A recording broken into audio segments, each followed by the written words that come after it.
By the time Eleanor and I began our courtship, I was all that Mother had left, as my father had died when I was 18 years old.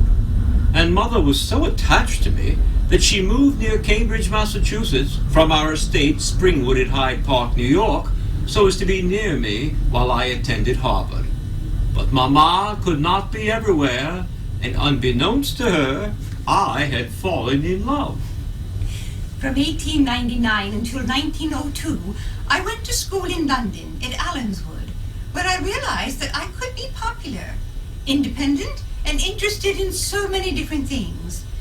In 1902, I was returning from Allenswood, traveling by train, and perchance met Franklin on board. That was when the sparks of our romance were lit, I suppose. It wasn't until the following year, the year I made my society debut, that our courtship blossomed. Soon letters were passing between us.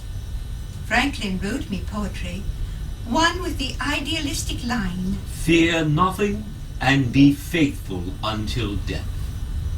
To which I replied, I wonder how many of we mere mortals could act up to that. I wondered at first if it meant for life, for death to you. Now I know that it does. Oh, I was thinking last night of the difference that one short week can make in a person's life. Everything has changed for me now. I'm so happy, and I love you so dearly. In November of 1903, I proposed to Eleanor. Mother was quite shocked, and since Eleanor was only 19, she asked that we keep the engagement secret. Then she sent Franklin on a Caribbean cruise, the purpose of which was to divert his attention from me.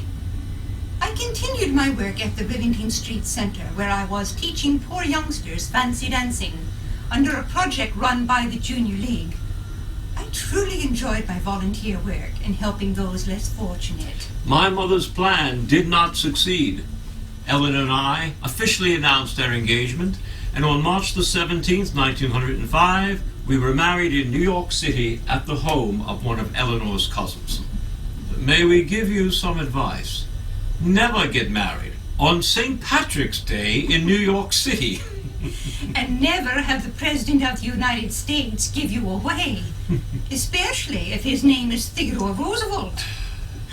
The streets of New York were blocked off for the parade, which caused much congestion. Outside the house, there was so much police protection for the president that some of the guests did not even get inside the house until the ceremony was over. And the ceremony itself was almost drowned out by the ancient order of Hibernians passing by singing "The Wearing of the Green."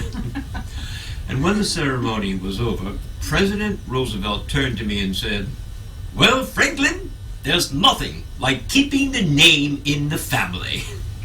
Then he immediately left for the library, where the food tables were laid out. Well, everyone followed him, leaving Eleanor and me standing there alone.